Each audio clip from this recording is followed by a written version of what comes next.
Welcome to Food Psych, a podcast about intuitive eating, health at every size, body liberation, and taking down diet culture.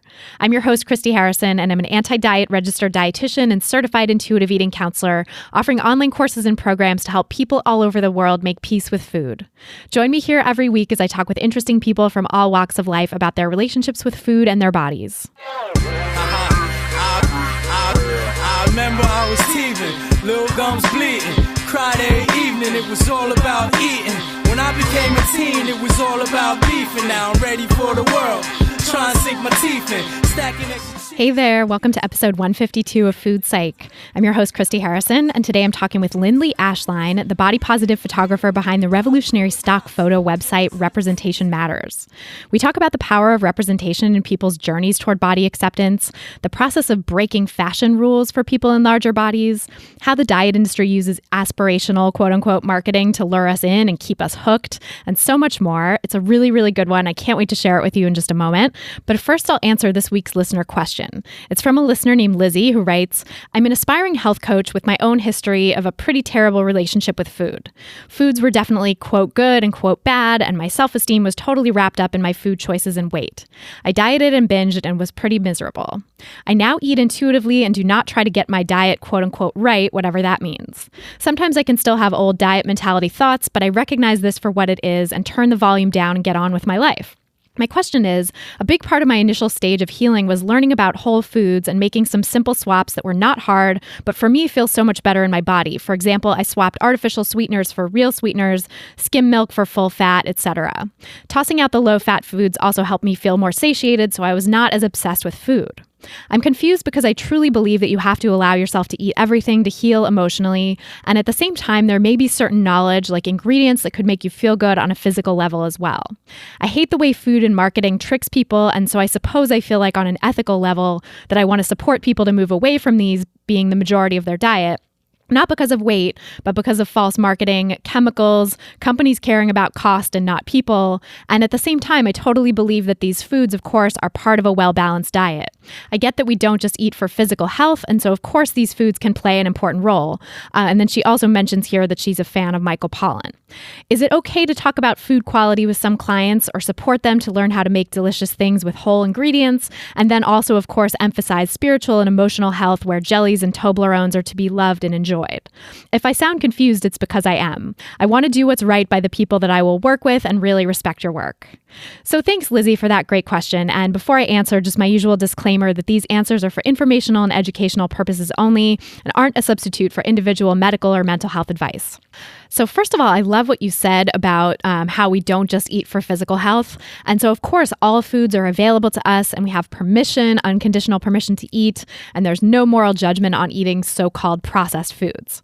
I'd say, though, proceed with caution when you're discussing food quality because the concept of quote-unquote whole foods is really deeply intertwined with a very 21st century version of diet culture that's supposedly about wellness. I've started calling it the wellness diet, and it's the way that diet culture hooks us in at this point in history when many people have gotten wise to the more overt versions of diet culture. And, millennials are considered to like whole foods and less processed things and stuff like that. The diet industry is onto that. The diet industry has played a part in that. And really this overarching concept of diet culture, which is not just about the diet industry per se, but also about how moralizing views about food and bodies are transmitted to the public and are sort of embedded in ideas about food and physical activity. And so those ideas, like moralizing ideas about certain bodies being better than others, about the quote unquote obesity epidemic, are really tied up with this wellness diet that I'm talking about. And so I'd really be careful talking about these sorts of things, especially with people who are vulnerable, who are, stuck in diet culture and trying to come out of it and coming to you for help with that. And so that's not to say that we can't love and enjoy food and feel good with food when we're eating so-called whole foods. And like you found in your own experience, swapping out the diety stuff like artificial sweeteners, right, which are part of diet culture, which would not exist without diet culture, and swapping out skim milk, which is also a big part of diet culture, for the original non-diety versions of these things like sugar and, whole milk, can actually lead to a lot more pleasure and satisfaction. So that's awesome. But I think there's an important distinction between that, which is about taking away diet rules and allowing yourself to have full permission to eat and more pleasure, and telling people to swap out quote unquote processed foods for whole foods, which is a different thing. That's prescriptive and that's part of the wellness diet. In terms of Michael Pollan, because you mentioned that you liked him, I used to be a huge fan of his too. And part of my early career as a dietitian or starting to study food policy, getting my master's in public health nutrition was like trying to be Michael Pollan, trying to go down this road of like a food writer and researcher who was really grounded in food policy. And I was wrapped up in the quote unquote obesity epidemic rhetoric at the time. But that was also back in my disordered eating days. And today, when I look back at his books from 10 years or so ago, like The Omnivore's Dilemma or the one that came after that, the two that came after that, I can see how intertwined some of his rhetoric is with arguments about the so-called obesity epidemic and that particular branch of diet culture, which the obesity epidemic, quote unquote, as a concept really came on the scene in the late 90s and early 2000s. And Michael Pollan and other people like him who are into food politics and stuff got unfortunately really swept up in this obesity epidemic rhetoric. And so Michael Pollan's work and other people like him have really contributed to the rise of the wellness diet that we're seeing everywhere now. So, that's not to totally diss him. I think he's an amazing writer.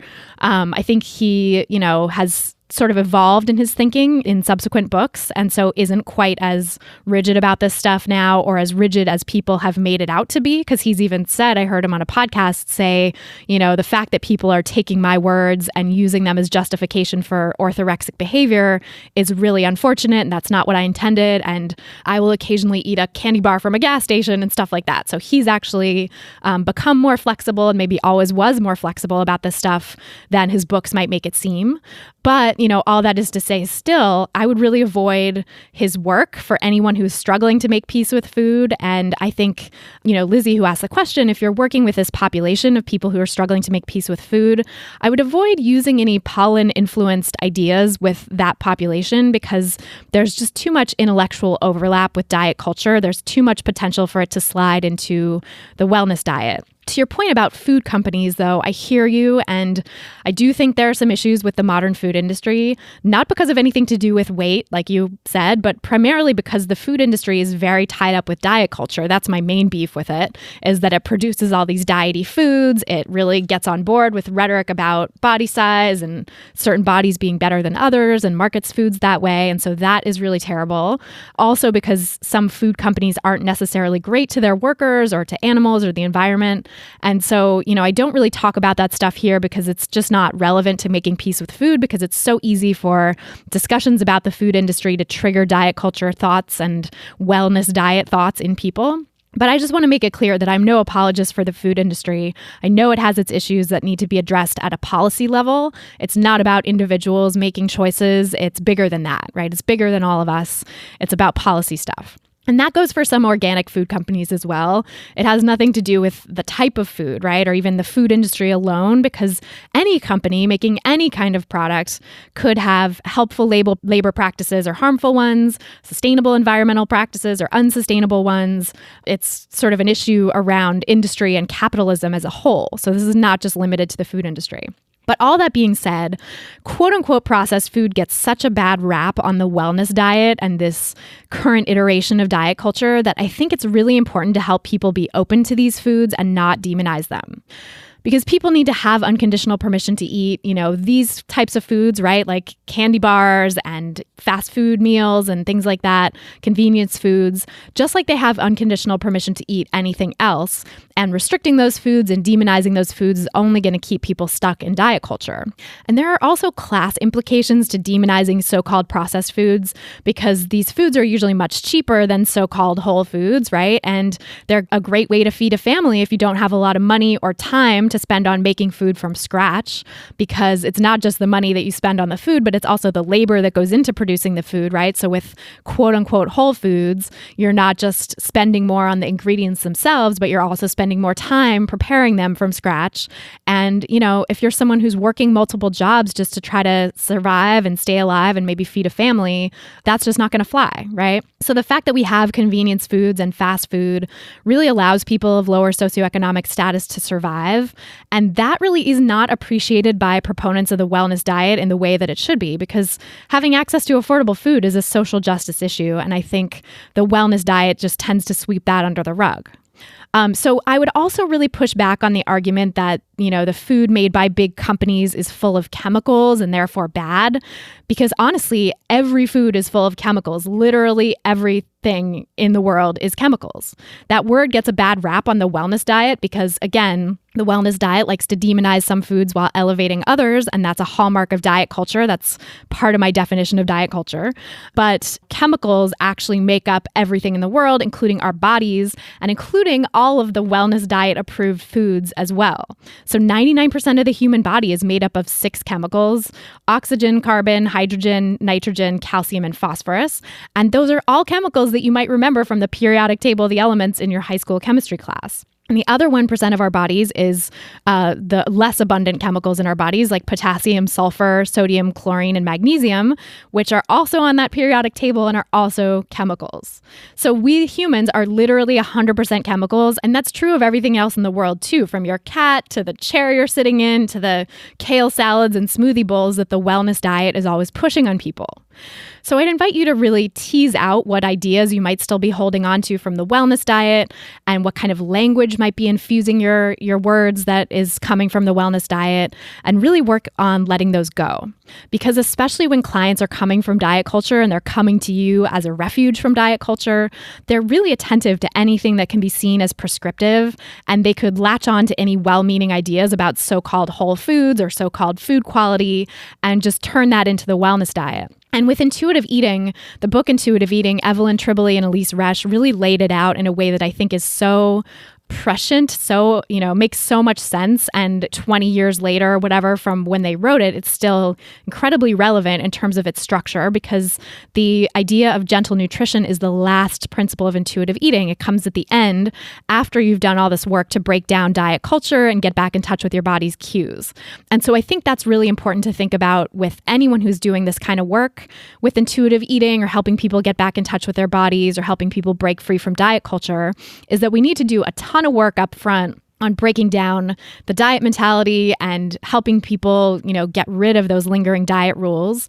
And it's only at the very end of the process that we can come back to nutrition with a sort of a clean slate and with a view that's less colored by diet culture. And even then, people will often still bring some or have some diet culture stuff get triggered in the process of starting to think about nutrition. And so then need to circle back through the rejecting the diet mentality stuff there so that they can put that to rest and then come back to the nutrition. And it's a bit of a dance. I talked about this in episode 127, if you want to give that a listen, in terms of how the principles of intuitive eating work and how to structure them.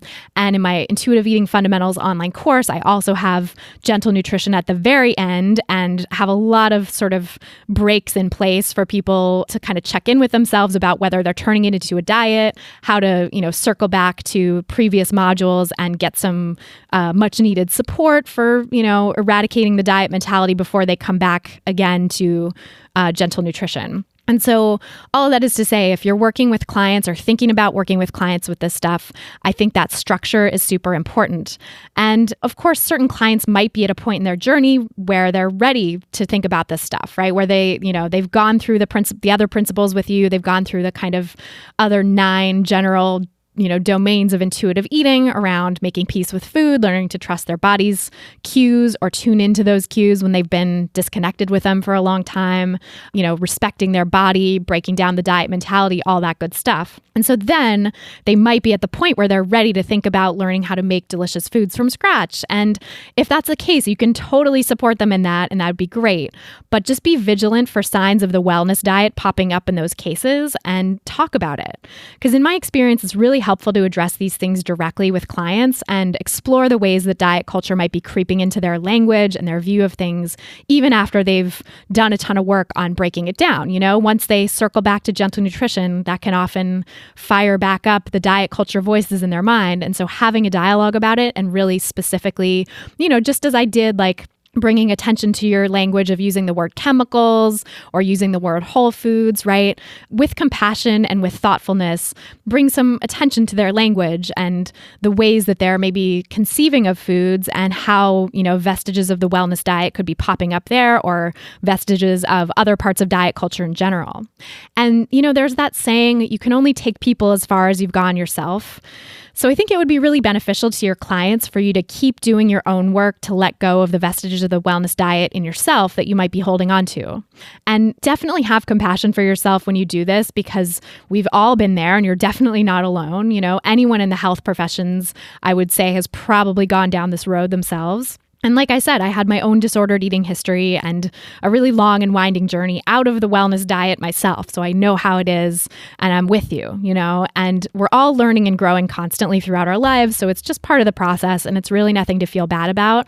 But doing that work and continuing to do that work as you go along in your career as a health professional is really important for giving the best possible care to your clients and also the best possible care to yourself, the best self-care that you're able to muster, which oftentimes really requires eradicating those subtle levels of the diet mentality and diet culture. So I hope that helps. And thank you so much for that great question. I feel like this is a really rich discussion and I'm glad to have had the opportunity to have it.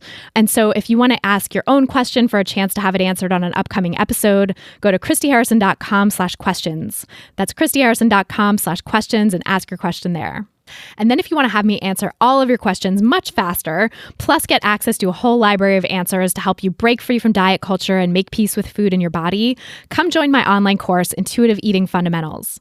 The course has an exclusive monthly Q&A podcast that participants really love, and they've told me that they really help to make things clear, and they love having that personal touch as part of the course.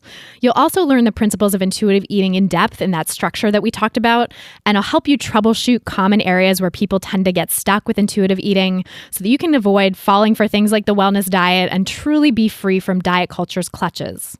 Another thing that participants really love in the course is our private Facebook group, and it's exclusively for course participants, where you can connect with other great people on this intuitive eating journey and also get support from me and my awesome staff. So you really get a huge amount of community support and individual attention in this course, and you'll get lifetime access so that you can keep coming back for support for as long as you need. If you're ready to become an intuitive eater and leave diet culture behind once and for all, learn more and sign up for the course at christyharrison.com/course. That's christyharrison.com/course. And now, without any further ado, let's go talk to Lindley Ashline. So tell me about your relationship with food growing up. So my family had a fairly strict culture around food. It was very much a culture of you eat what you're given, because we worked hard for this food, and eat what you're given, you eat all of it. You don't get to pick and choose what gets put on your plate, and you eat the serving that you're given, no matter whether you like it or not. And I coincidentally had, from the time that I was little on up, quite a few taste and texture sensitivities of the kind that you might see on the autism spectrum. And it led to the dinner table being kind of a battlefield, because I would simply reject the foods that I didn't like because of taste or texture. And that just wasn't really an option in our family culture. So you would sit there until you ate it all. And so occasionally it would become kind of a battle where I would say, no, I'm not going to eat this. And it was, you're going to sit there until you do. And sometimes I would end up eating it and sometimes I wouldn't. But it did end up being a bit of a confrontational culture around that food. Yeah, that sounds really fraught. Like the dinner table became a battlefield. Yeah. And it's hard for me looking back, because I know that it's good for kids to try different foods. And so I think that that was a practice that didn't work particularly well for me, because I had all those. And when I say sensitivities, I don't mean allergies. I mean things that are hard for me to eat because of the taste or texture. And because of that, I think that that approach maybe wasn't ideal, but I don't want to extrapolate that to the larger world either. Right. Well, it sounds like there was just no conversation around what could be going on for you too. Like the fact that taste and texture sensitivities were happening wasn't considered like a valid reason not to eat something, it sounds like. Well, I think for my own parents, it tied into discipline. It was, if you're obeying, you're going to eat what you're given. Because again, we worked hard to provide this food, and it was good home-cooked food. My mom was a fantastic stay-at-home mom. And so she was a phenomenal cook. And so the foods that we were eating were things that had been provided by hand. And I think not eating it became associated with being disobedient and just being picky, I grew up, it's a little bit hard to tell looking back, but maybe lower middle class or working class. And so we didn't go out to eat a lot, but when we did, you didn't order anything special off the menu. You didn't order anything plain or without onions or whatever. Like you ate it the way it came off because I don't know, that's how it worked. and so when you're provided food, that was what you ate. It was consistent across that sort of spectrum. Right. Yeah. So the desire not to sort of be a pain or make any modifications, it was just like, that's what it is. That's what we're given. Right. Because I did have that benefit of having a stay-at-home mom.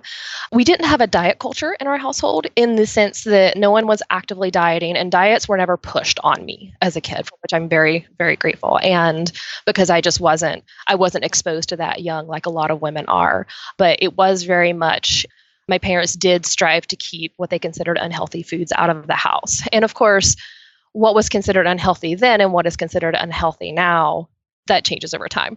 So like we always had margarine instead of butter. And now, of course, quote, healthy, unquote, the views around that have changed.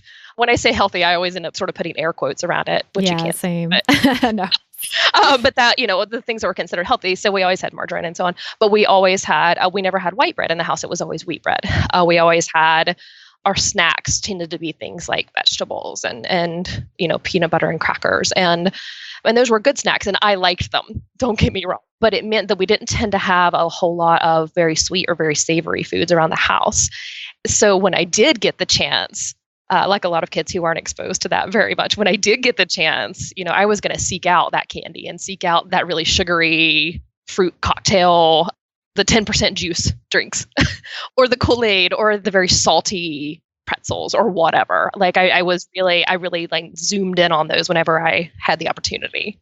That's so interesting. I've heard that from so many people now, and it really seems to be such a thing in people's relationships with food that if you're not exposed to those things as a kid, you just sort of don't learn how to regulate yourself around them. You don't learn how to enjoy them and then also not feel like obsessed or fixated on them. And when I was a teenager and I started getting pocket money and when I got a car and I got out on my own, I was going to the gas station and I was buying all the candy that I could afford with my little part-time jobs. And I was going to get the most savory or the most sweet foods.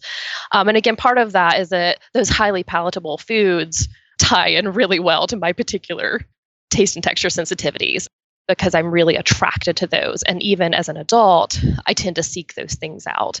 And now, after a long journey, I'm able to incorporate those things in as part of my intuitive eating. But as a teenager, when I was sort of gradually released from those boundaries that had been set for me around food, I had a really hard time for a long time finding my own boundaries and my own, do I actually want this because it's what I want right now, or simply because I can? Like a rebellion. Oh, yeah, absolutely. Yeah, food was very much part of my teenage rebellion now that I think about it. Yeah. I know I'm going to go eat all those things. Right. Yeah, because you get the freedom and the, nobody's watching over you anymore. So yeah, go to town, It's like, of course. Right.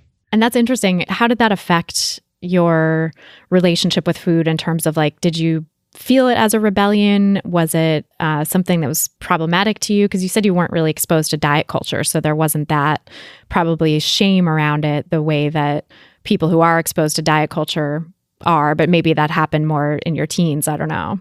I think I had a bit of an atypical childhood because I grew up in a fairly rural area and I was a nerdy kid and I didn't have a lot of friends. I got bullied in school quite a bit. And my parents decided that they didn't want their kids exposed to some of the messages that they might get through cable TV. So I grew up essentially without access to TV or magazines, and I didn't have a whole lot of friends. And so I didn't get a lot of those messages. On the downside, it means that I missed my whole generation of pop culture. So I've never seen Star Wars, and I don't really watch a lot of TV now.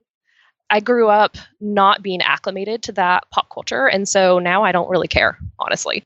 And so on the downside, it means I don't tend to get jokes. Right. But on the upside, it means that I didn't get exposed to a lot of those messages. Now, of course, it doesn't matter if you're being raised by wolves in the United States. You're going to get the diet culture messages. And so, I mean, I absorbed plenty from the people around me, but I wasn't getting the media messages necessarily. So yeah, it wasn't as saturated. Right. And looking back, I'm really grateful for that because I didn't have as many hooks to pull out. But I mean, I still got lots of the diet culture messages. But when I hear about folks who were put on diets as kids or as teenagers, or who were attracted to that themselves as teenagers and got into that pretty young, I never had a specific actionable guilt. It was just this underlying guilt about my body. But it wasn't a thing I thought I could necessarily do anything about, if that makes sense. It was just, my body is terrible, but I didn't necessarily feel compelled to do a specific thing about it other than eat less and exercise more, because that was kind of the general thing that I absorbed. Right. That's sort of like the 101 of diet culture that everybody in our society gets, I think, is, even if you're really insulated from it, you're still getting that sort of general idea, and that general idea that your body has something wrong with it or whatever, but you didn't have the specific kind of notions of what you're supposed to do, quote unquote. Right. And I was actually a pretty average sized kid growing up, and puberty hit. Like many folks, suddenly I expanded and suddenly I looked like every other woman in my family. We're all sort of pear or rectangular shaped, very large bodied white women. And part of why I think I didn't get as many of those messages growing up is because I was sort of acceptably sized until puberty. And then all of a sudden I had this body that was very unacceptable. And now I look back at the body that I had then, and I was, I guess, what we would consider an in-betweenie now. I was in that range. It wasn't until I got to college that I really started getting out of in-betweenie and into true plus sizing. But in that time and place, in that small town in the 90s, there weren't clothes in those sizes. It was very, very difficult. So it was basically Walmart or nothing, because that was what was available. And so when I went to prom 3 years. And the first year, my mom made my prom dress, because there just weren't prom dresses in that sort of larger in-betweenie size. And the second and third years, I think I did find commercially made dresses, but we had to go very far afield for them. So the messages that I was getting about my body as a teenager were less specific diet culture and more, your body is unacceptable because the world is not made for it. And again, it wasn't pushing me necessarily to do a whole lot active about it. But as I was sitting down and thinking before our chat today, something really interesting came up for me, that starting in high school, I knew that I wanted to diet as this amorphous goal. But something that I don't hear talked about a lot is dieting as a class marker, dieting as a indicator of wealth. And of course, we look at size, body size, as a class marker. I see a lot of analysis around that, but not so much the actual act of dieting, because diet foods are expensive. Meal replacements are expensive. And of course, paying for a membership to say Weight Watchers or whatever, that's expensive when you're poor. And so it became a life goal. Like, someday when I'm rich, I'm going to diet. That is so interesting. It was not considered within your reach at that point, but it was really an aspiration. It was. And of course, I wasn't connecting it to, some of the analysis that I do these days around it being like a class marker or an indicator of class. But it was very much, this aspirational thing. When I have the money to diet, then I'm going to diet, and then I'll be thin and acceptable. That's so interesting too, that it's a class marker. I'm doing a lot of research right now on the history of diet culture and how it came to be. And it really is so tied up in the idea of class, even from the start. Like, the thin ideal and the pursuit of the thin ideal is so tied up in the construction of whiteness, the construction of the middle class. Like, I talked about this with Emily Contois in our episode, but I'm kind of going down this rabbit hole now with all this research on it, because I'm writing a book, and I'll probably be able to announce that by the time this episode comes out. So, all right. Yeah. And it's just really fascinating how that still persists. I think all the class distinctions around body size, perpetuated by well-meaning people, even in this sort of quote unquote food movement, connecting like lack of access to food in low income communities to body size in a really problematic and harmful way is one sort of aspect of that discourse. But then I think also just like the way that diet culture exists these days, where it's very underground. It's like, oh, this isn't a diet, it's a lifestyle change. Like even Weight Watchers, promotes itself as not being a diet anymore, as it being a lifestyle, and everything, clean eating and paleo and Whole30, like they're all, marketing themselves as not diets, even though they have everything in common with diets of the past. They're just sort of, not saying they're diets, or they're doing things in a slightly different way that makes it easier for them to go underground and not seem like diets. And with all of these sneaky diets too, I think it's like becoming more and more out of reach for people who don't have money. Kale smoothies are incredibly expensive. Whole30, like, cutting out all these staple foods that provide nourishment and energy for a relatively low price, like that's out on the Whole30, or that's out on paleo, or whatever it is, And so it's creating this sort of more and more rarefied atmosphere where diets and this pursuit of the quote unquote healthy ideal, which is basically just the thin ideal in another package, is only reserved for the few. Absolutely. And I think now that dieting, I think that has become a class marker in the opposite direction. If you're dieting, you don't get it. You haven't caught on. Like that's not what we do nowadays. Now it's a lifestyle change. Right. Yeah. Like that people that are still counting calories or whatever are just behind the times or something. Right. That's not fashionable. Right. And of course, again, it comes back to class markers and to status. And so with Weight Watchers constantly rebranding themselves and other companies constantly rebranding themselves, but Weight Watchers happens to be in the news right now. But that's very much a trying to catch up with that status marker so that to recapture that higher status market. Totally. Yeah, because I think all companies try to advertise themselves as quote unquote aspirational. That's, the use of aspirational marketing helps create this idea that like you're not enough as you are, and therefore buy our products so that you will be enough. And I think, Weight Watchers was sort of losing that. And maybe that's part of why they were losing market shares, that they didn't have that aspirational thing going on. And now they're trying to reclaim that. Right. And in my current work, which I know we'll get to later, but I do a lot of thinking around that aspirational marketing and pushing back against that. Yeah, I love that. I'm so excited to talk more about that.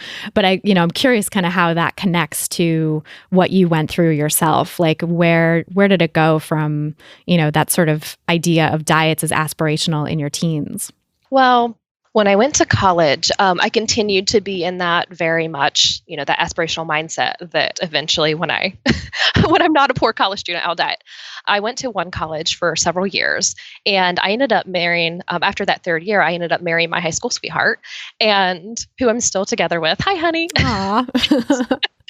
It's been almost 20 years that we've been together, and love very much. But at any rate, he'll come back into my story here in a moment.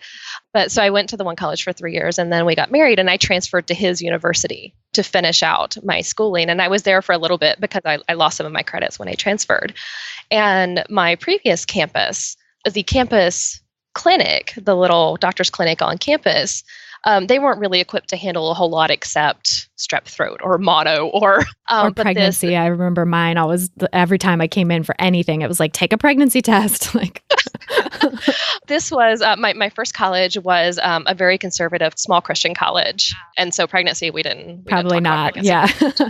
So for us, it was strep throat. Everything you got a strep throat test for everything. But after I transferred, I was at this large state university, and they had a real campus clinic. And again, I had this, I had absorbed some of this diet culture over time, and I had this aspirational thing in the back of my head. Well, I actually had the flu, and I went to the campus doctor, and he took one look at me and asked if I was on a diet. Oh, God. And I said no. And I'm croaking out no because I had the flu, and he gave me something for the flu, but he was much more interested in talking about dieting. And so he had me make a second appointment and come back to talk to him about my weight. And at the time, that was fantastic. I was really excited because I'm like, oh, great. Here is a partner that is going to we're going to get this started. Like, I didn't have any more money than I did previously, but like, for me, it seemed like the universe telling me this is when you're going to start. So I went in and he told me that if I didn't lose a significant amount of weight, I would 100% sure have diabetes within 10 years. Oh my God.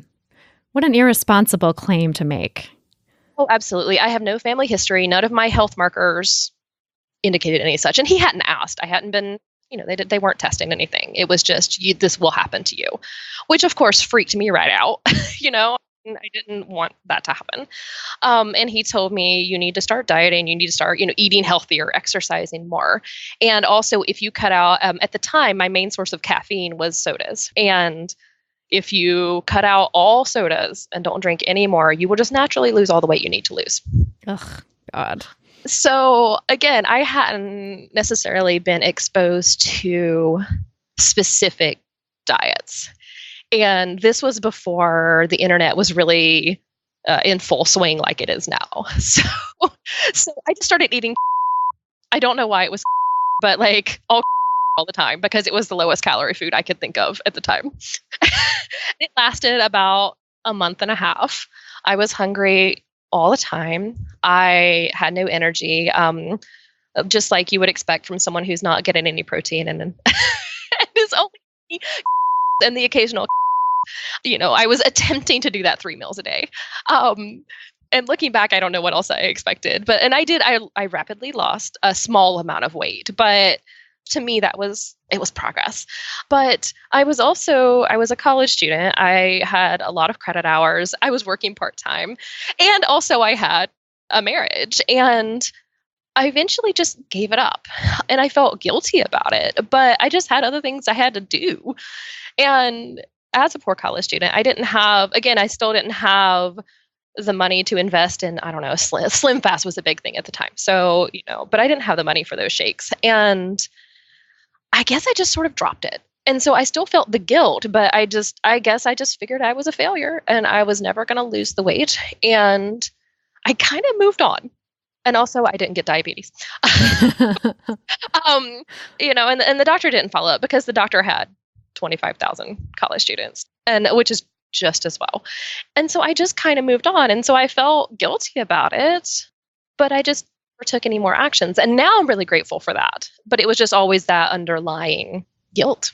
Right. Which is so unfortunate because diets are really not made for people to stick to long term. And what you were doing, is certainly impossible for the body to sustain for any length of time. So it was your body's natural response, probably just to make you kind of lose the, wherewithal to keep doing that, to lose the drive, to lose the desire to keep doing that.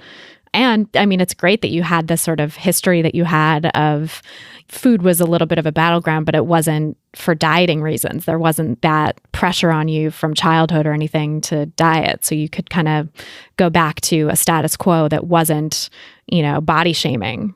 Right. And I also got quite lucky that the person I married had not been involved in diet culture at all. And so my husband brought that very laid back relationship with food into our marriage. And I never learned to cook. I don't cook at all. I can make, because I'm Southern, I can make killer sweet tea and sweet potato casserole, but that is the limits of my cooking. And because I had this wonderful stay-at-home mom, she didn't really pressure me to learn. I'm sure that she would have taught me if I had shown any interest whatsoever, but I didn't have any interest in the process. Like, I like eating food, but I don't really care about how it's formed. And so when we got married, and we kind of sat down and split up household duties. And I said, hey, how do you feel about cooking? And he said, I guess I can. And I said, great. So he does the cooking, and we've done this ever since we got married. He does the cooking and I do the planning. But since I'm the pickier of the two of us, he'll eat anything. So I find new recipes and I occasionally adapt them so that they're something that I will eat. And I make sure that, I create the meal plans every couple of weeks. I don't say on Tuesday we have to have this, but I do plan about every 2 weeks. I'll go in and say, okay, why don't we have this menu of things so that we have the ingredients on hand. Right. So when you go grocery shopping, you can get the stuff for those recipes. Right. So when I'm talking about meal planning, I'm not talking about it in like that diet sense. It's just more, we need stuff on hand. Right. Totally. Yeah. What are we going to eat this week? And so I do all that. Essentially, I do the emotional labor around food, and he does the physical labor. And it works out really, really well. And so in our relationship, food has just never been an issue. I don't ever get messages from him that I need to lose weight, or that maybe I'm not as attractive as when we got married because I'm heavier now. We just don't have that. And I'm incredibly lucky to have stumbled into that kind of healthy relationship. Sometimes when we go out, we split meals if we're not particularly hungry. Sometimes we get our own, and sometimes it's comfort food for us. And sometimes it's just food. I feel just so blessed and so lucky to be in a relationship where food is just food. Yeah, that's amazing. I think a lot of people do struggle with, difficulties in their relationships around that, because everybody has their own relationship with food. And then you come together in a relationship. It's kind of like anything else. You have your own relationship with money. You have your own relationship with cleanliness, with time, with, everything. And then you kind of have to navigate that with other people or with another person that you're in a relationship with. And it's really fortunate to find someone who is sort of on the same page with you with the food stuff and can kind of support a really balanced relationship with food. I also am very fortunate to have a husband who has a very good relationship with food of his own. And I think I kind of sought that out because I had gone through a lot in my relationship with food before. And I had, when I was in my 20s, I struggled with an eating disorder and then disordered eating. And, through that phase was dating people who also had their own issues with food, because I think we sort of clicked on those fronts. And so it was, sort of exacerbating the underlying stuff I was going through. And so once I recovered from that and was able to have, my intuitive eating kind of come back into play, and I was single, I was like, this is going to be a non-negotiable for me, is to find someone who has a good relationship with food. And I didn't know, of course, anytime I would go on a date, like what I would find. And of course, like a lot of people that I met would be like, oh, you work in the field of nutrition and dietetics. Let me tell you about my clean eating. Let me tell you about my elimination diet. And I'd be like, nope, this is not going to work. So yeah, I feel very fortunate that I was able to kind of make that decision when I was single and had gone through my own work of recovering. But I think it's interesting, people who just kind of fall into a relationship early on and have to navigate the issues with food as they go with their partner can always be sort of fraught. So yeah, it's very fortunate that you found a partner who is supportive. Well, when I graduated from college and got out into the working world, I still had a little bit of that aspirational dieting in the back of my mind, because now I have an actual income. Maybe now is the time. And so I started edging back towards it a little bit. But we had also just moved out of state. We moved outside Washington, D.C. and started working there. We both found jobs up there. And I had a lot going on. And again, it just, because the hooks weren't that strong in me, there were just other priorities. But again, in the back of my head, it was still that, oh, well, now that I have a little bit of money over and above living expenses, maybe I should get back into that. But instead, I found LiveJournal and got very active in LiveJournal. And from there, I stumbled across the fashionista community there on LiveJournal. This was 2006-ish. And it was this amazing, active community of fat women who wore neat clothing. And it was just a revelation for me, because when I was a kid, I wore whatever my parents bought. I wasn't particularly fashion-minded, partly because I wasn't being exposed to pop culture. And when I was a teenager, part of it was that I didn't have money to go shopping. I know a lot of folks talk about feeling very isolated as teenagers because they weren't able to go shopping with their friends. I didn't have friends and I didn't go shopping. I mean, I had friends, but I didn't have the kind of close friends that you would go to the mall with. That just wasn't a thing for me. And so as a teenager, I wore a combination of the things that my parents were buying for me and then thrift store, whatever would fit on my body. And I rejected fashion entirely, partly because I just wasn't all that interested to begin with, and partly because there were so few clothes that would even fit me that I was wearing a lot of men's clothing, a lot of very baggy, unfashionable things because that was what I could afford that would fit on my body. And it became clear to me from a cultural standpoint that fashion wasn't for people like me. Because even if it was, I mean, I can't even buy things that are fashionable even if I wanted to and had the money. And so I rejected it entirely. And all through college, I just wore whatever was cheap and would fit on my body. A lot of Walmart and thrift store stuff. And of course, there's nothing wrong with that. But I think part of it did feel like a little bit of punishment for having that particular body. So part of it was, fine, I don't want you anyway. Fine, I don't care. But then also, even if I did care, I wouldn't have any choice. So when I discovered this fashionista community, it was just, these people are wearing nice clothes because they can and because they're making the efforts to find them. And they look really great, even though they're my size. And it kind of blew my mind. Yeah. That must have been a revelation. I mean, where were people finding plus size clothes at that time? Like, what were the options like? Oh, a lot of it was Lane Bryant type stuff that they were putting together in combinations that weren't sad polyester sacks. Because sad polyester sacks is what the plus size market has looked like for many decades, until quite recently in the grand scheme of things. And so some of it was thrift store stuff. Some of it was that some of those were people in the in-betweeny range who were able to find things from some mainstream stores. Some of them were making clothing. Some of them were finding these really rare vintage pieces that were really fabulous.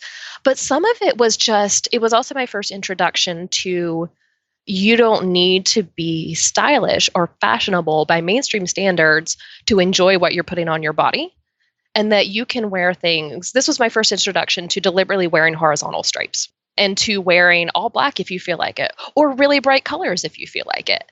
Like it blew my mind. Not having those rules, right? Not being those fashion rules about what fat women should and shouldn't wear.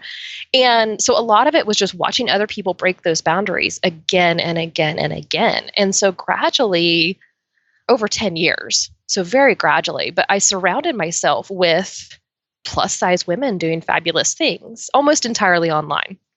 So from Fashionista, I found there's an old website called Shapely Prose that Kate Harding used to run. And Kate is a phenomenal writer, and I very much wish that she had stayed in that writing field because she changed so many lives, including mine. I would just go to this blog.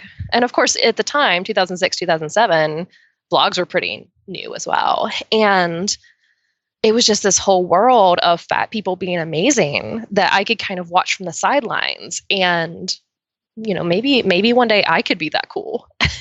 And it gave me, I think it replaced my aspiration for dieting with an aspiration for, I wish I could accept myself like they do. I wish I could be that fashionable fat lady. It hit me at exactly the right time to keep me from really diving headlong back into diet culture. That's amazing. That's really fortunate. What a beautiful community to stumble into. I remember I read Lessons from the Fatosphere, the book by Kate Harding, and I forget her co-author's name, but it's an amazing book. And it was sort of one of my first introductions into fat acceptance, 5 or 10 years ago or something almost. And I was still steeped in diet culture. I was going to school to be a dietitian, but a friend of mine was into health at every size and fat acceptance. And my first career was as a journalist, and I, did that freelance throughout my going to school to be a dietitian. And I was guest editing this package on childhood obesity, quote unquote. And this friend was like, I have to recuse myself. I can't edit this package or be a part of it because, I can't edit it. He was a staff editor at this website. And I was like, he tapped me to do it because he was like, I can't do it because it's totally out of line with my ethics, but I'll edit the stuff that you write for it and I'll write a piece for it, sort of a counterpoint to this idea that we have to do something about quote unquote childhood obesity.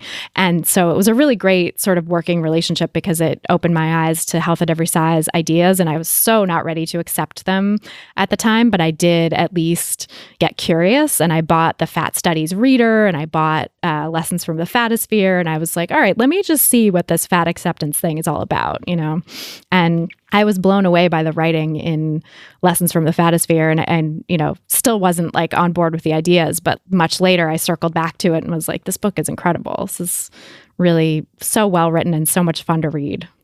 Yeah, those folks who did that early work, like I just can't think of them enough. I really need to sit down and write them all, find them all wherever they are now and write them fan mail. Totally.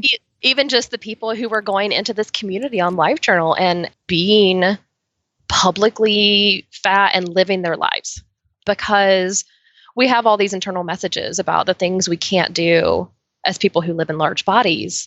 We can't exercise in public. We can't go after certain careers. We can't do this or that until we live in smaller bodies. And these people were just living their lives, and they weren't letting those messages interfere with the things that they wanted to do and to be. And again, that was just such a stunning thing for me to find. And I gradually got more and more, I don't want to say involved, because I was very much a lurker in those communities. I was very, very much like appreciating it and occasionally responding to something. But it took several years before I really started participating, before I started posting my own outfit of the day blogs. And social media as we know it was really just starting to form. So it wasn't Instagram, but it was like, for a while I had an outfit of the day blog, and it was just looking at myself that way, taking my own photos of myself just with a self timer on my camera. But it was seeing yourself like that over and over made a huge difference for me too. Yeah, because it's one thing, I think, to start to accept other people's bodies and appreciate other people's bodies. And I think it's another level or another layer of difficulty to get to a place of appreciating your own body and, yourself in pictures and stuff like that. Yeah, because it's really easy to get into the self-narrative of body acceptance might be great for other people. And I think it's great that she accepts her body and that he accepts his body and that she accepts her body. But my body is uniquely flawed. You just don't understand. Totally. My body is the worst because I have this health problem that fat people get, or I have diabetes, or my arms, I have bingo wings. Which is, I actually really love saying that because it's such a silly phrase. It is. It's kind of catchy.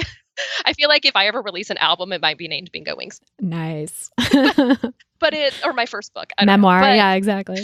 Yeah. And this is a bit of a tangent, but I look at my own upper arms, my own bingo wings, and I'm reminded of my grandmother. She had those exact same arms, and she had a dangling fat on her arms that wobbled when she moved her arms.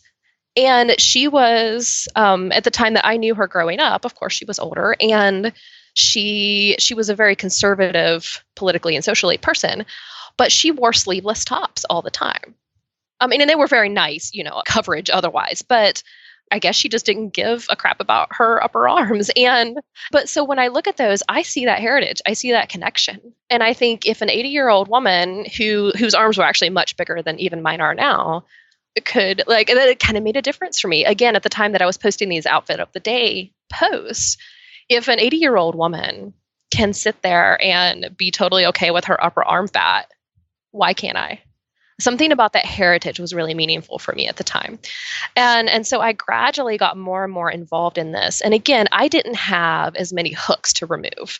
So this journey was quite a bit easier for me, I think, than for a lot of other people, because I didn't even approach it as I need to be okay with my body and I'm going to try these things to see myself. For me, it was just this natural progression. And it wasn't something I went into with an intent, and it wasn't something that I approached as a healing process, but it very much ended up being that way. How did photography play into all that? Like your career as a photographer, were you already trained in it at the time and doing that professionally, or did that sort of develop along with your body acceptance journey?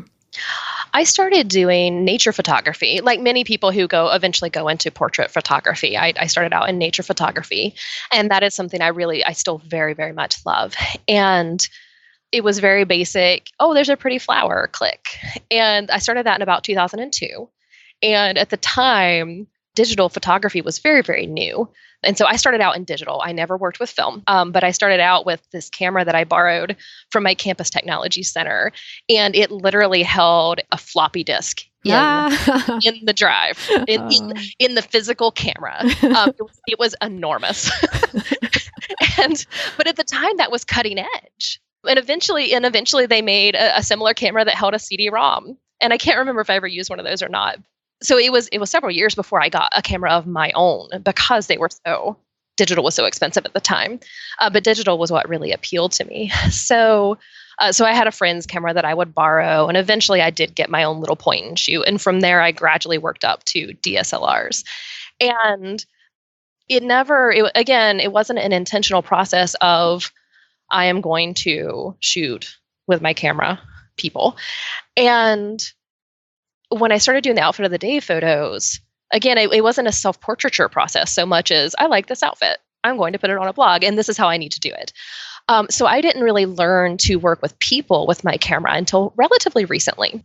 I had a career in software marketing, and this was 3 or 4 years ago. I had one of a series of jobs that, okay, this is going to be a bit of a tangent, but I'll bring it back. Last fall, I have a lavender bush in my front yard, and that lavender bush is big and beautiful, and it drops little seedlings around it. And when I was cleaning up my garden in the fall, I decided to bring some of those seedlings inside and grow them over the winter on a windowsill. And 4 of the 5 seedlings are still alive. And so I have successfully kept them alive. And they've grown a little bit, but they haven't thrived. Like they're never going to be big and robust like the ones that are growing outside. And that's kind of how I felt in that career. Like I was surviving and I was making good money and I was reasonably happy with myself, but I just wasn't thriving. And I seemed to keep stumbling into jobs with a lot of dysfunction and a lot of unhappiness. And I finally said, I can't do this anymore. I hired a life coach. And she said, you are clearly passionate about photography. Why are you not doing that? I said, I don't know. And we sat down and we figured out a business plan. And I won't say that I jumped into it and never looked back. I do still work some part-time corporate work so that I can pay bills. But it's been a gradual transition out of corporate work and into my own business. And when I decided that I was going to have my photography as a business, I knew that nature photography wasn't going to pay bills. It's incredibly difficult to make a living in nature photography. And so I started looking at portrait work. And immediately, I knew that I couldn't do the mainstream traditional portrait photography where everything is photoshopped and it's very, very mercenary from a body standpoint, where people will do whatever it takes to get business, including the photoshopping. And so I immediately started looking at plus size women as my market and started thinking about bringing my photography world and my fat acceptance world together. And I spent a couple months planning before I ever started advertising for clients and started working with people, because I wanted to be able to approach women in large bodies as people with valid bodies. I didn't want to do this mainstream photography minimization thing. I didn't want to Photoshop away fat rolls. I didn't want to say, come work with me and I will make you look normal or make you look thin or make you look small. And so I really had to be very deliberate, and I had to reject a lot of what I was learning from the photography community about bodies and about posing, because posing is an art. And a lot of that art is devoted to making people look smaller than they are. It is. All the posing tips that I've heard and that I sometimes still default to in pictures, like hand on your hip and bevel your foot or whatever, all that stuff. It's like angling you away from the camera so you won't appear as wide. Mm-hmm. There are hundreds of photography tricks, and certain lenses make people look bigger. Certain lenses make people look smaller. Certain depths of field will make you look larger or smaller. Certain angles, the angle of your arm as opposed to the angle of your leg can say entirely different things to the camera. And I had to find a compromise, because everything that I was absorbing from the photography community was diet culture. But at the same time, I wanted my clients to be able to access some of those mainstream beauty standards and have that be achievable for them, but without minimizing the bodies they actually have or rejecting those or changing those. And so my work has ended up being about that compromise a little bit, about saying, I'm going to make this accessible for you without compromising who you actually are and your actual body. I think that's really important and really interesting as a project, because access to mainstream beauty standards, I think, gives people access to other things, right? It gives people power, and that sucks that we live in a society where that's true.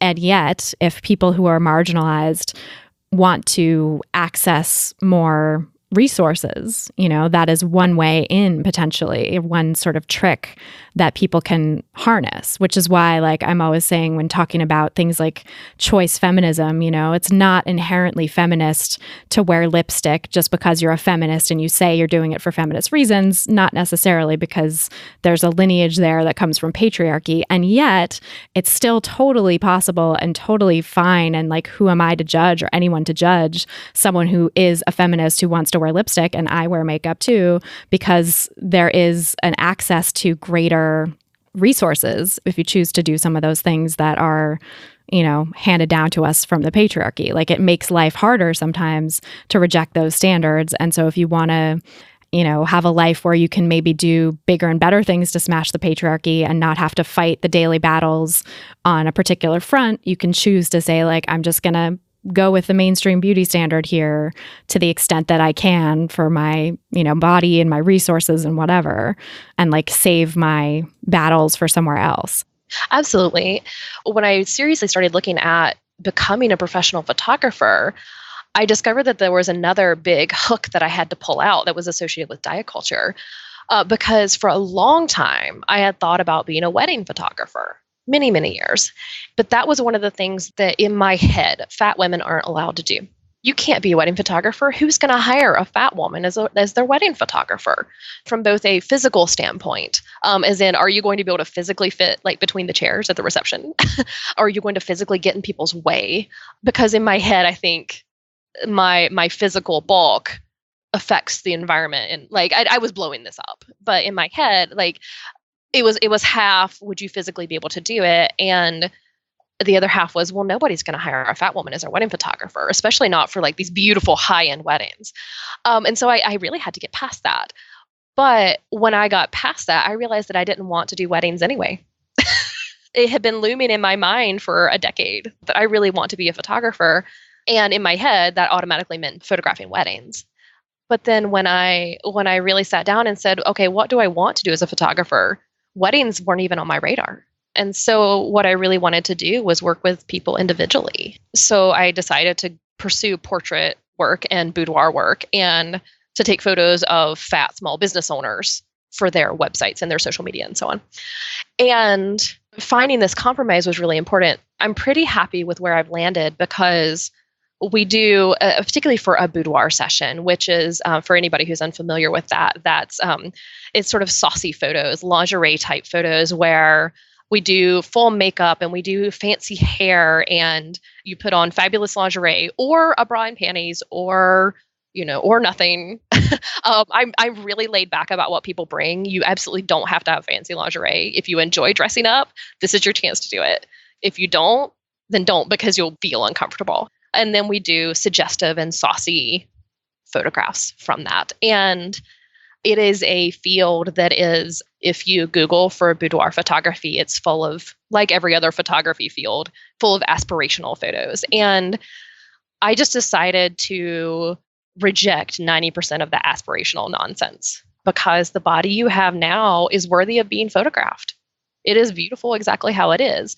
And so once again, we find that compromise, because we do a lot of the traditional boudoir posing, and we do the hair and we do the makeup if you want to do those. Some people say, no, I'm coming in totally bare, totally no makeup, no hair, just me. But most people do that because that lets them access that mainstream beauty standard of having the beautiful makeup and having the fancy hair and doing those poses. But really early on, as I was learning posing, I went through and I rejected all the poses that were intended for extreme minimization or intended. There are certain poses that are designed so that the photographer can go back later and easily Photoshop away fat rolls. And I won't do it. I've never learned how to use the Photoshop, which is what they use to take away fat rolls. Because if I don't know how to do it, then I can't put any pressure on myself or anybody else. I just won't. But I had to go through, If you're familiar with the photography industry, you know that there's a ton of photoshopping that goes on. Everything you see now is photoshopped.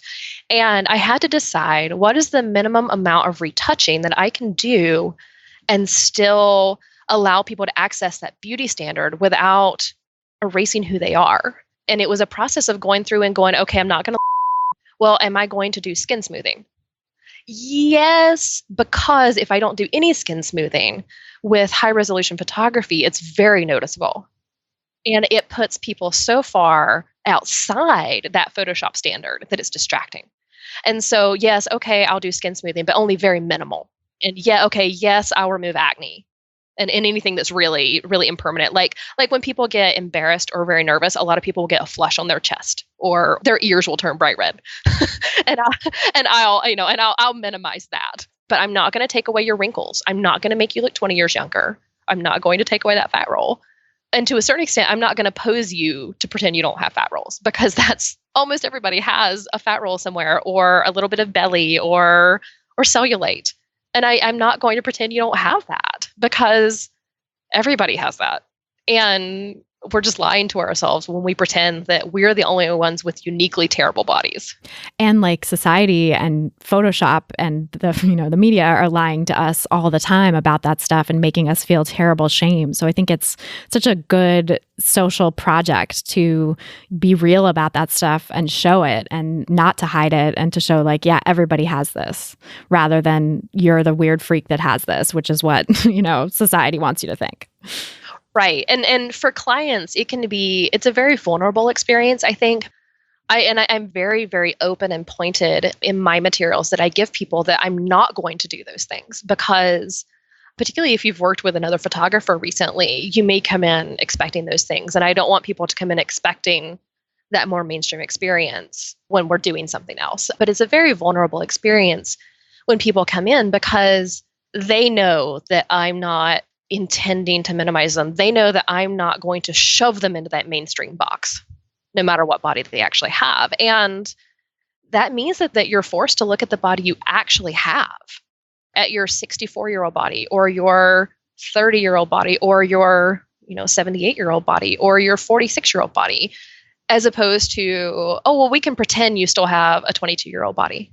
And that's very vulnerable, looking at the body that you actually have. Yeah, it really is. And I mean, like you said, with the idea of different angles or lenses or poses changing how you look, I always think when I'm looking at photography, especially if I have like headshots done or something and I'm looking at a huge series of photographs of myself, I'm like, okay, this is just a moment in time. This is like a split second. And you can sort of see it in a series too, because it's like you move your head slightly and suddenly the photograph is entirely different. You can sort of see the like almost like an animation from one pose to another, how you're moving and how that changes the ultimate still. And, I think that sometimes people that I work with who are trying to make peace with their bodies really get fixated on photos and, get tagged in a photo on Facebook or something and like spend hours, ruminating about it because they look a way that they didn't want to look in that photo, usually outside of the narrow beauty standard that our society sets forth in some way. And so, feeling intense shame and self-loathing about it, or maybe they're feeling triggered to restrict their eating or go back to some sort of disordered behavior, another disordered behavior because of how they look in the photo. And I think like taking away the power of photos like that and sort of allowing yourself to say like, photos lie, photos there's ways in which they highlight or shadow certain things or just, capture a particular moment in time. That's not really how you look when you're in motion and you're in life. It's just one split second of how you looked in that particular lighting and shadow and, that day and that moment. And so kind of giving people that framework too, I think is helpful, kind of saying like, yes, you have to sort of be able to accept the real body that you have. And that's incredibly vulnerable. And also like this photo isn't the essence of who you are. This photo isn't the be all end all. Photos are just photos. When we look at photos of ourselves, inevitably our eyes are drawn to whatever we're most sensitive about. I took some photos last year of someone who's very dear to me, and all she could see in the photos was She has a little bit of loose skin on her throat, not a double chin, a little bit lower down. And she has a scar from a surgery. And all she could see was that scar and that little bit of loose skin. Whereas what I saw was the love in her eyes when she looked at me and how much fun she was having. We were out in the Olympic Mountains and we were having this wonderful road trip, and so I'm seeing the pink of the sweater she had on and the love that's in her eyes as she's looking at the camera because somebody she loves was taking the photo. And that's what I see. I have a photo of myself that someone else took, and in it, I am wearing a dress that I really love, and I have my arms thrown into the air and my head is back laughing. It's just a joyful moment. And when I got that photo back, the first thing I saw was my upper arms, which they're bare and they're thrown out and you can see those bingo wings. And and that was the first thing I saw. And, at the time that I saw that photo pretty recently, I had been photographing other people and telling people how beautiful their bodies are for years. And yet when I saw that photo of myself, my eyes went straight to my arms. And I had to deal with that in that moment of, oh, look, this is happening to me. But that's my favorite photo out of the whole session. Now that I've gone, okay, that's how my arms look. Like those are my arms. They're always going to look that way because they're mine. And now I can look at the joy in that photo and it's a great photo. Right. Yeah. No, I definitely identify with that. I feel like anytime I see photos of myself, there's a little of that inner dialogue that comes up that, I'm always telling other people too, to be able to talk through. And it's like, this is a practice. I think in our society, there's no way for it not to be a practice, that as our bodies change as we get older, or as we just have to come to accept certain things about our bodies and they're evident in photos or whatever, like having that inner dialogue and sort of talking yourself through it, I think is really important. What I've learned and been exposed to in my own work in photography is that when I started out, I intended to mostly work with plus size women. Like that was my market. But the people who are coming to me now include a lot of plus size women and people who live in larger bodies, but it also includes folks who are transgender, who are in transition, who are learning to re-see themselves, learning to re-see their bodies. It's a lot of transgender women who are able to access, again, that mainstream beauty standard for women for the first time.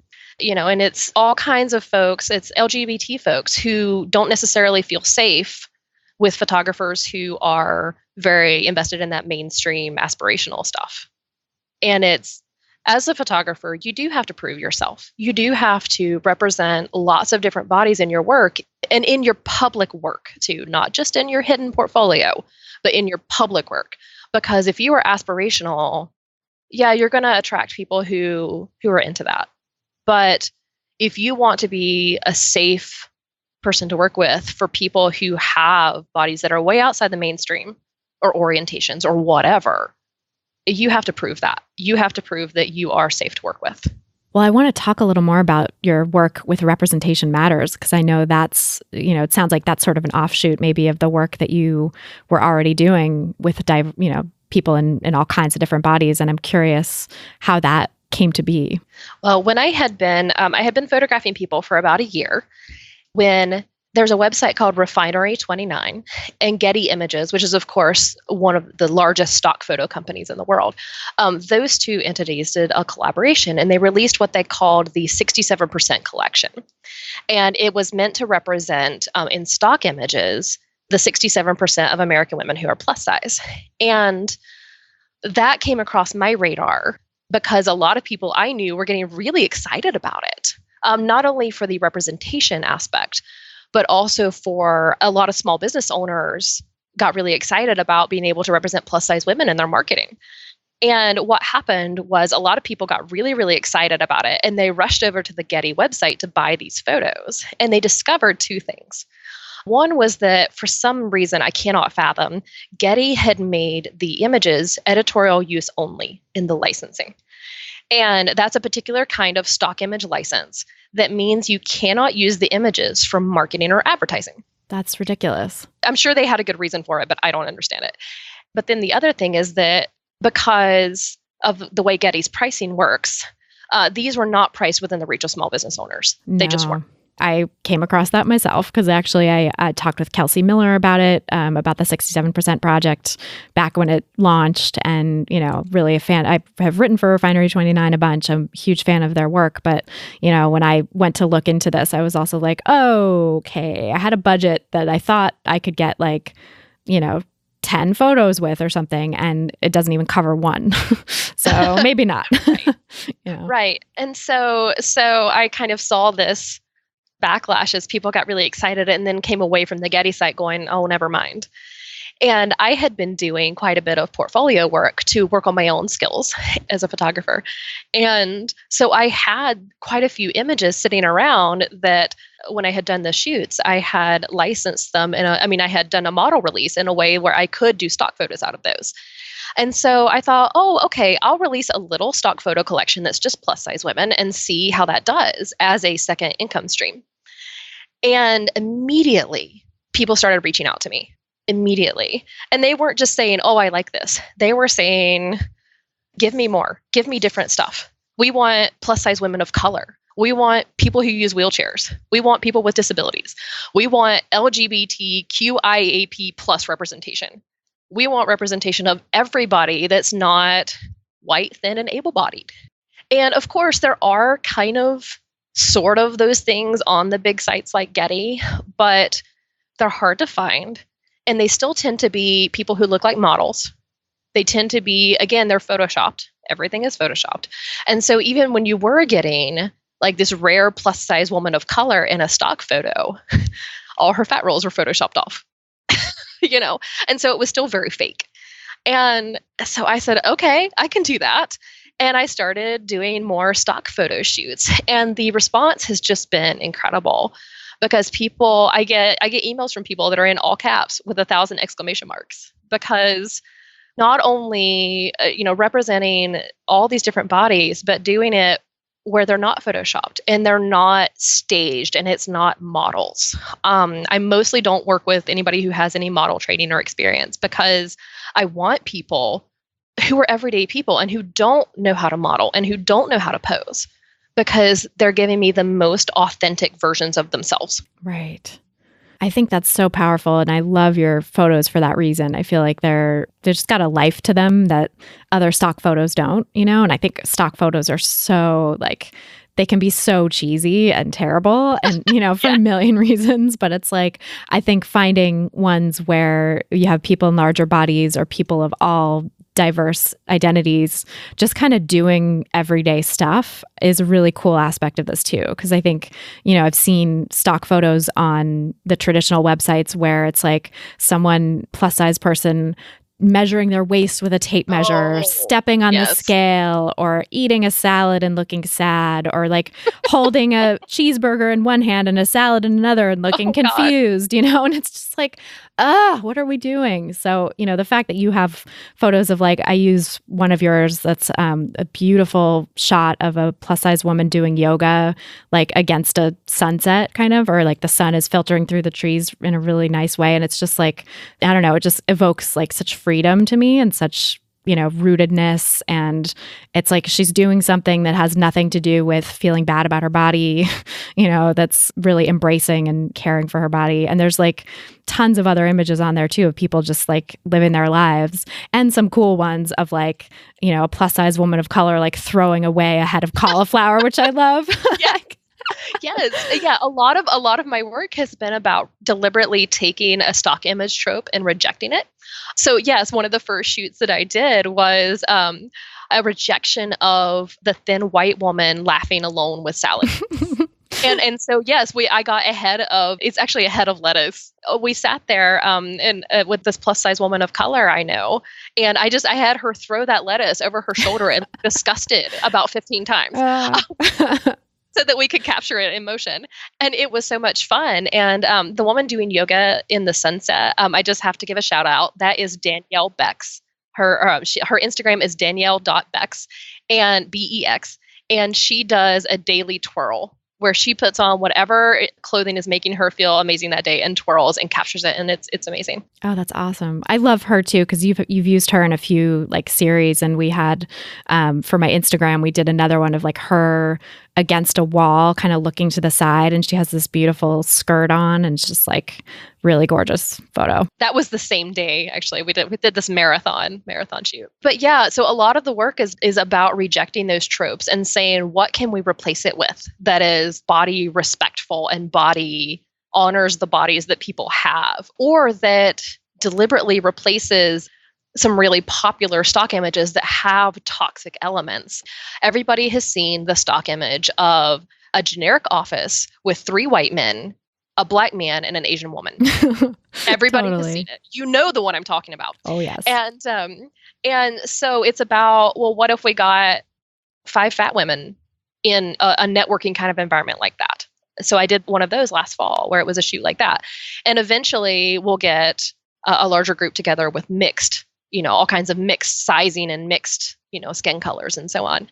The more people you have involved in a stock photo shoot, the more coordination it takes. So those are a little bit slower to come than one that involves 1 or 2 people. But it's been one of the really neat things about doing the stock photos. I wanted to come back to that marginalized community aspect. And what I'm finding is that with Sweet Amaranth is my portrait and boudoir studio that I have here outside Seattle. A lot of the folks who want to work with me simply can't afford to pay me a living wage for what I do, because a lot of the folks that are best suited to working with me are in marginalized communities, which of course statistically tend to be poorer. So one of the most amazing things about Representation Matters is that it allows me to take those folks who wouldn't be able to afford to work with me individually as a portrait photographer and to work with them and to give them that experience, but also not only to use the photos from those sessions as stock photos and to use them for a larger purpose, which allows me to give people those experiences for free. So it makes a difference for them, but it also allows them to represent people like them in the wider world. So not only are they getting the experience of working with a professional photographer, but they're getting to do it in a way that allows them to say on a worldwide stage anonymously. Like I don't name my models, but I'm not going to tag them unless they ask to be tagged. Because being a stock photo model it can be a little bit fraught because you don't know where those photos are going to end up. But like you could be on a billboard or the side of a bus. But at the same time, it allows them to say my body is not only valid and unique and amazing, but it is so valid and amazing that I am totally okay with representing people like me who are fat people of color or a lesbian couple or whatever on a world stage and saying, yes, not only is it okay, but it's representative of people like me. Yeah, that's amazing. What a beautiful experience to be able to give people. I love it. Well, I'm such a fan of your work, and I want people to be able to find you and connect with the great stuff you're doing. Because I think, bloggers, Instagrammers, like anyone who wants to, small business owners, like with sales pages or whatever, anyone who wants to diversify their representation of bodies in their photos, I think could really benefit from your site. And of course, too, like where, let us know where people can find you for your one-on-one photography as well. But tell us, all the websites and places you are online so people can find you. All right. For Representation Matters, it is at representationmatters.me, not .com, because the URL was taken. So we're at representationmatters.me. And that is not only a fantastic resource for people who are looking for stock images, but I'm also accepting contributors of people who do diverse and body positive artwork and photography. So it's not just me now, we're a team. And I have 3 contributors as of the taping of this. And it's growing really rapidly. New people are coming in all the time. And if you look on the representationmatters.me website, there is a section called Contribute. And anyone who's interested in contributing can read all the requirements there and apply. That's so exciting. I love that. Yeah, because what I discovered is that not only am I just one person and I can't do it all myself, but I also, being one human being, I have limited viewpoints and limited skills and talents that aren't enough to represent everything in the world. And there are so many wonderful fat artists, people of color who are photographers and so on that deserve a platform too. So Representation Matters is really about giving people that platform rather than just about it being about me. I love that. If you want to work with me individually, I do have a portrait studio here outside Seattle, Washington.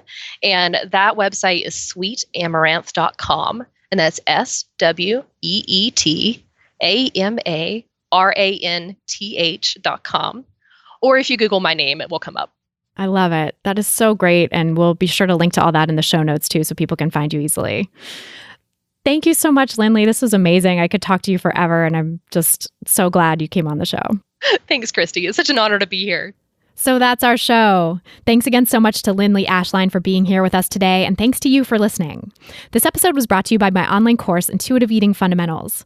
If you're ready to make peace with food, become an intuitive eater, and leave diet culture behind once and for all, learn more and sign up for the course at christyharrison.com/course. That's christyharrison.com/course. To get full show notes from this episode, including all the resources we discussed and Lindley's amazing website, plus a full transcript, head over to christyharrison.com/152.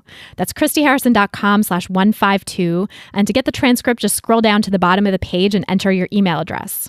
If you've gotten something out of this podcast, please help us spread the word and share the anti-diet message by sharing this episode on Apple Podcasts or iTunes or your favorite podcast platform. And also be sure you're subscribed and tell your friends and family to subscribe too. You can go to christyharrison.com/subscribe to see the most common places where you can find us.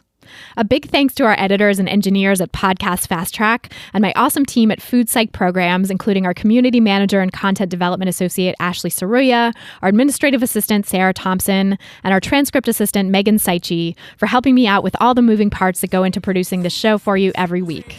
Our album art was photographed by Abby Moore Photography and designed by Meredith Noble, and the music you're hearing behind me now is by a band called AWOL. The track is called Food, used under the Creative Commons license.